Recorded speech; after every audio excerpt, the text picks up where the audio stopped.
Salve galera! Caso curta o conteúdo, se inscreva, curte e compartilha se puder. Tamo junto! E aí, cara, a gente tava conversando aqui um pouquinho antes, falando sobre a vida, mas a gente também falou que tá rolando uma parada louca lá na Ucrânia, né, cara? O Putin meio que quer uma parte da Ucrânia pra Rússia, né? É um negócio assim? O cara tá nessa, né? Tá nessa. Tá O cara brincando de não abandona, wars. ele não larga esse osso, né? Eu acho que o que a gente está vendo agora é um novo normal, porque ao longo dos últimos 30 anos a gente se acostumou com a liderança americana e a ausência de conflito entre grandes potências. Não havia uma outra potência. Então esse tipo de conflito agora ele tem uma outra qualidade do que a invasão americana no Iraque ou vamos dizer outros conflitos que tivemos nos anos 90, 2000, porque agora tem o risco de haver um confronto entre duas grandes potências com armas nucleares, a Rússia de um lado e os Estados Unidos do outro. Cara, eu não sabia que estava tão tenso assim. O que acontece é que a Rússia finalmente, depois de 30 anos de passar por um processo de muita fraqueza, durante o qual ela não conseguiu defender o que ela considera a sua zona de influência, é um país muito enfraquecido depois do colapso da União Soviética. Então, os Estados Unidos acabou ampliando aos poucos sua esfera de influência. A Ucrânia não faz parte da OTAN, que é um acordo de defesa coletiva, que quer dizer, qualquer ataque a um membro da OTAN é um ataque a todos os países, portanto, todos precisam defender esse membro. A Ucrânia está fora disso, mas os Estados Unidos estavam começando a dar sinais de que até a Ucrânia poderia entrar na esfera de influência americana. E a Rússia agora, depois de 30 anos depois do colapso, está ganhando a força novamente para tentar retomar esse espaço. A China também está de olho nisso e, claramente, se os Estados Unidos permitir que a Rússia novamente aumentasse sua esfera de influência, claramente vai tomar isso como um sinal de que ela também pode, aos poucos, estabelecer essa zona que qualquer grande potência quer. Né? O que uma grande potência quer? Segurança, integridade física, territorial. Porque na história internacional, países às vezes desaparecem. Então, o que qualquer país quer é segurança de fronteiras e a melhor maneira de você ter segurança é você controlar seus vizinhos. Os Estados Unidos teve essa grande sorte de ter dois vizinhos fracos, Canadá e México, e ter dois oceanos que protegem os Estados Unidos. A China não tem essa sorte, que está cheia de outras grandes potências, e a Rússia sempre também buscou controlar a Europa Leste. Então, agora, na verdade, é evidente que os Estados Unidos não conseguirá manter essa hegemonia que estabeleceu nos últimos 30 anos e a Rússia, aos poucos, está querendo retomar esse espaço perdido. Então, mesmo se houver uma solução agora a curto prazo, essa tensão geopolítica veio para ficar. Entendi. É o novo normal. Isso é a Rússia fortalecida ou os outros países enfraquecidos que deram essa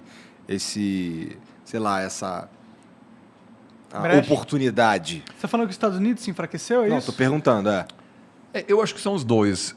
O sistema, como a gente o conhece hoje, ele foi criado depois da Segunda Guerra Mundial e novamente depois da Guerra Fria. Então, os Estados Unidos estava muito superior. Claramente, era a única grande potência. A Rússia estava muito fragilizada e a China ainda não era uma grande potência. Então, era evidente que aquilo não era sustentável, que em algum momento a Rússia, que é uma superpotência energética, maior exportadora de gás natural, mas de vários outros produtos também, trigo, por exemplo, petróleo, que ela em algum momento ia se reerguer e reconquistar um espaço perdido. A China também cresceu a taxas incríveis ao longo dos últimos anos, vai superar os Estados Unidos. Então, essa posição privilegiada dos Estados Unidos, ela está se desfazendo agora. E esses processos de transição, eles sempre são difíceis, porque nenhum presidente americano pode dizer, ok, gente, lideramos a economia internacional por décadas, agora chegou a hora de passar o bastão para os chineses. Eles não podem fazer isso. Mas, ao mesmo tempo, a população americana não quer mais sustentar essa grande presença de bases. Por exemplo, havia um desejo americano de tirar as tropas do Afeganistão. O pessoal cansou, não queria mais. Então, eu acho que é um pouco dos dois. Um declínio relativo dos Estados Unidos, que é um país muito fragilizado agora, né, que tem uma tensão enorme interna. Eu estou mais preocupado com a democracia americana do que com a democracia brasileira. Sério? É uma situação horrível. Eu cresci, né? Eu fiz o colegial no interior dos Estados Unidos e essa galera vive num planeta diferente. São todos trumpistas, muitos seguem a teorias de conspiração. Eu mantenho esse contato com eles e eu fiz minha pós perto de Boston. Essas pessoas estão muito, muito mais distantes um do outro do que o bolsonarista e o petista aqui no Brasil. Sério? Lá você consegue, olhando o CEP da pessoa, você consegue saber em que essa pessoa vai votar. Entendi. As pessoas avisam no Tinder se eles são trumpistas ou democratas, etc. Então, em função dessa crise interna, os Estados Unidos não tem uma dificuldade imensa em se projetar como antes. Então, acho que são grandes ciclos históricos e não tanto a Rússia, mas acima de tudo a China terá um papel muito maior e o grande drama será negociar essa transição sem grande conflito. Que, aliás, deu certo 100 anos atrás. Quando a Inglaterra dominava o mundo, os Estados Unidos estavam em ascensão e a Inglaterra deixou os Estados Unidos assumirem a dianteira sem entrar em conflito com ela. Até porque já tinham perdido uma vez, né? Olha, eles sabiam que não fazia sentido. Era muito melhor se aliar à nova grande potência. Sim. Mas os Estados Unidos, ao longo dos últimos 100 anos, enfrentou uma ameaça existencial 3 vezes. A Alemanha imperial na Primeira Guerra Mundial. Aí, de maneira preventiva, os Estados Unidos entrou para derrotar a Alemanha, porque sabia que se a Alemanha ia vencer na Primeira Guerra Mundial, o próximo alvo seriam os Estados Unidos. Aí, de novo, a Alemanha nazista e Japão imperial. Derrotou os dois para não sofrer um ataque depois. Acabou, na verdade, sofrendo no Havaí, né? Pearl Harbor. Agora, com a China, a estratégia foi outra. Foi de querer abraçar a China economicamente, fazer comércio com os chineses, se abrir a eles, na esperança de que os chineses, ao se desenvolver economicamente, iam aceitar essa ordem. Que foi uma grande aposta e agora, aos poucos, os americanos se dão conta que aquilo não funcionou. Os chineses, graças à ajuda americana também, se desenvolveram, vão se transformar na maior economia do mundo, mas olham para os americanos e acham, a história americana é assim em comparação com a história chinesa. Então, para os chineses, jamais se integrariam num sistema liderado pelos Estados Unidos.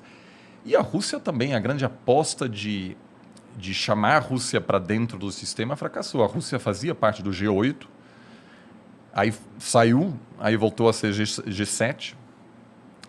Então, esses dois estão claramente, não estarão dispostos a ter um papel secundário, né? Então, acho que a gente está indo claramente nesse caminho. E a Ucrânia? A Ucrânia está afim de integrar a Rússia? Cara, a Ucrânia realmente é um país que hoje está um pouco fora das esferas de influência, e isso é um perigo para um país, porque a Alemanha, por exemplo, queria fazer parte da esfera de influência dos Estados Unidos, queria integrar a OTAN. Depois do fim da Guerra Fria, a Polônia também foi para esse lado. A Ucrânia, na verdade, é um país muito novo, independente faz 30 anos só. A capital ucraniana foi a primeira capital russa. Então, os dois países estão muito conectados. Entendi. Caralho, entendi. E a capital só depois ela migrou de Kiev para Moscou. Então, o Putin sempre fala, a Ucrânia não é um país independente, somos irmãos. E, de fato, muitos líderes... É muito comum você ter um pai ucraniano, uma mãe russa, etc. Ou seja, tem muita conexão. O povo é muito conectado. Mas hoje é um país independente. E tem muito ucraniano que prefere não ser dominado pela Rússia. O país, na verdade, está dividido no meio, e a parte ao leste tem uma forte presença de pessoas que falam russo em casa, que têm até uma certa simpatia com a Rússia. E do outro, é uma população que prefere estar mais próxima à Europa. E nas eleições você vê claramente que essa divisão existe.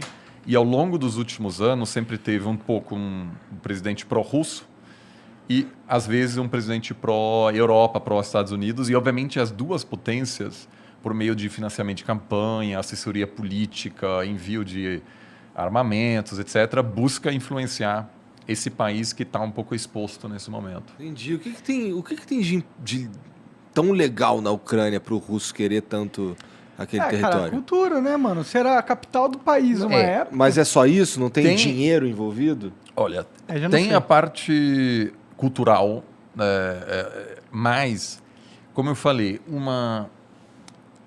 a Rússia quer ser uma grande potência. E ela é, na verdade. E o colapso da União Soviética foi foi um grande trauma. Agora, tem duas formas de lidar com trauma. A Alemanha também queria ser uma grande potência, colapsou, foi ocupado por outras potências em 1945. Né? Todos os alemães sabem dessas imagens dos russos e americanos chegando em Berlim, na capital.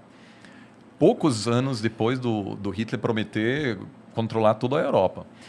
E a Alemanha contentou-se com um outro papel.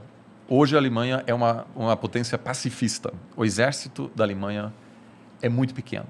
Quando a Alemanha foi chamada para participar da guerra no Afeganistão, eles toparam, mas depois se deram conta que não havia avião de transporte para levar as tropas para o Afeganistão. Ou seja, não tem umas forças armadas sérias.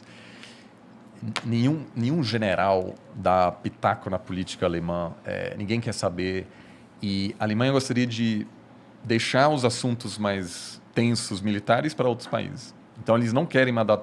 Então, houve aí uma mudança que a população alemã aceitou que o plano de dominação mundial fracassou, ainda bem, e também porque não tinha outra escolha, estava ocupado. Aceitou que, a partir de agora, a Alemanha seria talvez uma potência econômica, mas jamais uma potência militar. A Rússia também passou por um processo de colapso, de muita humilhação.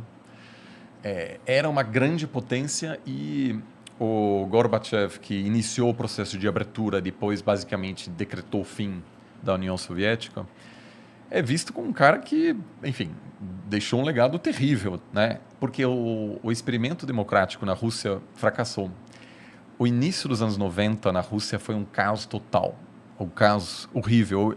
Tem um amigo russo mais velho que esteve na Venezuela recentemente, que atualmente é um país meio anárquico também. Ele falou, olha, esse aqui é igual Moscou em 93. Muita grana, zero polícia na rua, não tem regra.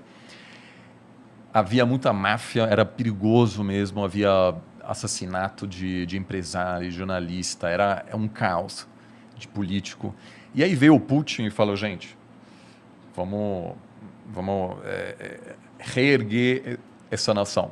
Porque o sucessor do Gorbachev era o Yeltsin, que era um alcoólatra, que inclusive tem um momento chave quando ele encontra o Clinton e tem uma conferência de imprensa e o Yeltsin tá bêbado naquele momento e faz piada, etc. E assim, o Clinton ri na cara dele. E para os russos é horrível, cara. Era uma grande potência nuclear, muito respeitada, temida no mundo, e aí havia um palhaço lá que está entregando toda a Europa Leste para os americanos. Aí o Putin vem e diz, chega com isso, vamos nos reconstruir. E apesar do russo médio ser... Desculpa a minha ignorância, mas como é que o Yeltsin sai e entra o Putin? O Yeltsin, na verdade, escolhe o Putin como sucessor e o Putin inicialmente ganha a eleição nos anos 90 e assume o poder em 99. E aí, aos poucos, ele encerra o experimento democrático na Rússia. Hoje não tem uma oposição séria, várias lideranças da oposição foram assassinadas, alguns super perto do parlamento.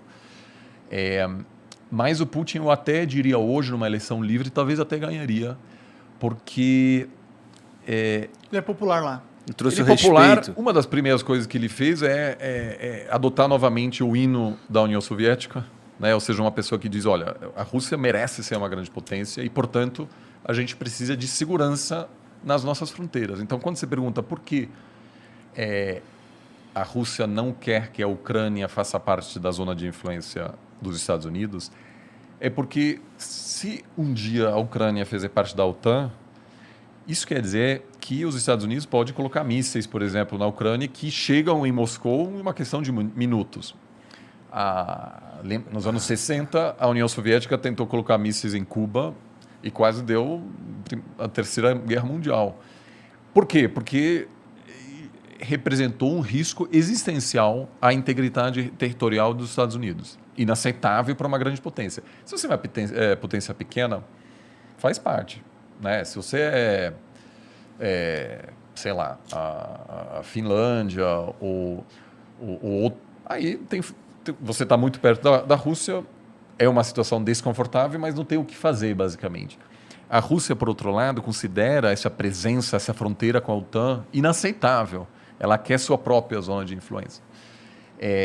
Então, isso eu não acho que a maioria da população russa hoje quer um confronto com a Ucrânia, mas claramente acha que o comportamento dos Estados Unidos, né, de tratar a Rússia como um país menor.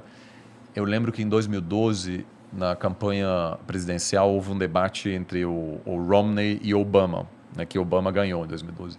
E num debate assim, o Romney uma vez falou: a Rússia é um grande inimigo. E todo mundo riu dele e falou: a Rússia, sério? A Rússia é uma pequena potência, a Rússia já era. E aquilo repercutiu muito na Rússia. Falando: olha, eles estão rindo da gente. Então, vamos aos poucos retomar. Agora, a Rússia acumulou tanta reserva internacional agora por exportar gás, que ela chegou num ponto em que ela não depende mais tanto, ela não sofreria mais tanto se houver sanções severas dos Estados Unidos De da embargo. Europa. Porque ela vende muito gás para a Tem China. caixa, tem dinheiro em algum 600 lugar. bilhões. Então, sanções seriam muito ruins para a Rússia, mas não quebraria o banco. Ele usaria esse fundo de 600 bilhões para... E aí, então, o fato disso acontecer agora não é coincidência. Agora, a Ucrânia tem uma base industrial importante. Os russos jamais pensaram, os soviéticos, de que a Ucrânia seria um país independente. Tinha armas nucleares lá, tinha uma grande indústria que é fundamental para a União Soviética. E tem uma região que produz muito trigo. A Rússia é responsável por 1/3 da exportação de trigo do mundo, então é uma superpotência. E com a mudança climática, cada vez mais terras na Rússia podem ser utilizadas para a agricultura, que antigamente que interessante, era congelado permanentemente. E agora, com essa mudança, a Rússia vai se tornar um grande exportador de grãos. Agrícola, né? Porque a foda, Sibéria, cara. tudo isso está aos poucos... A gente se fode com isso, porque vai ficar mais quente, aqui talvez vai ter lugares onde não vai... O Brasil pode ser um dos grandes perdedores, porque o padrão de chuvas já muda, né? E toda a produção agrícola brasileira precisa das chuvas da Amazônia. Então, se você tem um colapso lá, afeta a economia brasileira. A Rússia é um dos ganhadores, junto com o Canadá, que o Canadá também consegue produzir mais. Pode crer. Então, eu acho que sim, tem vantagens econômicas, mas, acima de tudo, é uma questão de segurança, que a Rússia não quer ter os militares, vamos dizer, de um outro bloco tão perto da fronteira. Que é tipo Wars mesmo, né, que você está jogando, né? Se ele não quer a fichinha ali. Porque onde está a maioria da população russa? Está perto da Europa. Então, se você vai para... aliás, é incrível, se um dia vocês tiverem tempo, visitar a Sibéria, que, sobretudo no verão, é muito interessante. Você pode... A Sibéria vai... Aí, até do outro lado, a Rússia faz quase fronteira com o Alasca, né? Só que lá, ninguém mora lá. Na verdade, tem até um problema de migração chinesa, porque a China expande muito e, aos poucos, está comprando terras desse outro lado. Mas a maioria da população russa está perto de Moscou, perto da Ucrânia. Então, o fato de você ter uma presença americana lá atrapalha os russos muito mais do que a ascensão chinesa que, enfim, acontece lá longe na Sibéria. E a China é mais um provável aliado da Rússia do que os Estados Unidos, né? E aí vem o grande problema, porque o que muita gente nos Estados Unidos diz? Botar sanções, se os russos invadirem a Ucrânia, por exemplo, tirar eles do sistema bancário internacional, impossibilitar que qualquer pessoa faça negócio com a Rússia. Isso para a China é excelente, porque a Rússia faz o quê? Vai ter que fazer negócio com a China. Então, sanções, eu pessoalmente acho que não dá muito sinal. Em Cuba, por exemplo... Pelo que você está dizendo aí, se houverem sanções à Rússia, quem fortalece a China. Claro, porque a Rússia vira mais dependente de outros atores, eles que não querem acima de fortalecer tudo, a China. E também, se você impuser sanções, o governo pode culpar qualquer problema apontando para as sanções. Dizer, a gente está super mal, mas é a culpa dos outros. É um pouco o que acontece em Cuba, Venezuela, Irã, todos são países onde você tem um fortíssimo nacionalismo, porque o governo pode dizer, a gente está numa grande batalha, e quem realmente sempre sofre mais com as sanções são os mais pobres, porque sempre tem um jeito de conseguir os produtos. Eu, alguns anos atrás, fui para a Coreia do Norte. Sanções, não dá para comprar nada a princípio. Aí, jantar com o governo, etc. Heineken, tudo. Por quê? Porque o cara chega, sei lá, Da China. Dá um jeito, entendeu? Tinha tudo. Então, a elite política não sofre com sanções, porque sempre conhece alguém que conhece alguém, tal, que traz... Quem sofre é a galera mais pobre. Então, eu espero muito que essa não será uma das respostas do Ocidente, se tiver um conflito. Nesse jogo aí, Estados Unidos, Rússia, Ucrânia, o Brasil tem alguma parte nisso? Ou a gente está de espectador? O Brasil, acima de tudo, é espectador. Mas, em 2014, quando a Rússia invadiu a Crimeia, que é uma península que tem um significado super importante na história russa, onde a elite russa tirava férias, é o mais próximo que eles têm assim de uma de uma região de veraneio, assim, basicamente, né, que tinha um potencial enorme de turismo. Eu fui alguns anos atrás e, enfim, a infraestrutura não é ideal, mas poderia se tornar um grande centro turístico. O que aconteceu? Os europeus impuseram sanções sobre os russos em resposta à invasão. E aí os russos começaram a impor sanções contra os europeus. E aí abriu uma oportunidade para produtos brasileiros. E eu fui para Moscou em 2015, e aí um colega de uma faculdade local me levou ao supermercado e disse, olha aqui a carne brasileira. Então, de fato, tinha muitos produtos brasileiros. Então, se tiver uma ruptura na relação econômica entre a Rússia e o Ocidente, a relação comercial entre Brasil e Rússia tende a aumentar. Mas não é muito, porque não são a Rússia não é uma economia tão grande assim. Agora, o Bolsonaro tem uma viagem marcada para Moscou no mês que vem. Se tiver uma guerra agora, eu espero que o Itamaraty vai dizer, vamos aguardar um pouco, porque se isso de fato acontecer, os americanos e os europeus vão dizer, poxa... O Brasil se alinhando ali. De certa forma sim, porque você está prestigiando, né? Você está fazendo uma visita de Estado, que o Bolsonaro está nem aí. Ele quer viajar porque ele precisa fazer uma viagem igual ao Lula, que foi recebido como um grande chefe de Estado. Quer se mostrar como presidente, né? Então, eu espero que ele tenha um pouco de paciência, porque isso pode atrapalhar um pouco a relação do Brasil, acho que com os Estados Unidos e com a Europa também. Mas será que não é legal para o Brasil... Eu não manjo nada, mas será que não é legal para a gente estar sendo amigo da China, já que eles são a próxima grande potência? Total, não. O Brasil, por estar muito longe, tem um potencial de ser amigo da China, da Rússia, da Europa e dos Estados Unidos. A gente não tem fronteiras, não é? A gente não é ideia. Exato. Então, assim, o pior que o Brasil pode fazer é importar essa nova guerra de potência. Então, se você é de esquerda, se é pró-China, se você é de direita, se é pró-Estados Unidos. Não importa. O Brasil pode ser amigo de... pode manter uma ótima relação com Cuba, Venezuela, com os Estados Unidos, com os países europeus, com os países africanos. E usar isso como oportunidade. Exato. Né? Por isso, por exemplo, assim, agora tem um debate se o Brasil entra na OCDE, que é um grupo de países, acima de tudo, europeus, mais ricos. Está começando a ter também participação latino-americana, mas, acima de tudo, são países ocidentais. Tem algumas vantagens, tem algumas desvantagens, mas o que eu sempre digo, o Brasil pode fazer parte desse grupo e também pode fazer parte do grupo BRICS. É o único país do mundo que tem essa capacidade de, a princípio, estar bem em todos esses palcos. Né? Não é visto como 100% ocidental, também não é anti-ocidental. Tem um potencial enorme. Todo mundo quer ter uma boa relação, a princípio, com o Brasil, porque o grande problema das próximas décadas não é a pandemia, é a mudança climática. E se você, vamos dizer, a voz do Brasil vai ser muito importante. Né? A gente precisa de gente hábil para conduzir isso daí, né? Mas é uma grande oportunidade também. O Brasil tem uma matriz energética excelente, muitos renováveis, então consegue também pautar a agenda, pedir algo em troca. Né? O que isso, na verdade, um governo, acho que seja qual for o próximo governo, eu acho que tem uma chance aí enorme de pedir coisas e utilizar, vamos dizer, todo o tema da Amazônia, etc., na hora de negociar acordos comerciais ou apoio econômico também para isso. Entendi.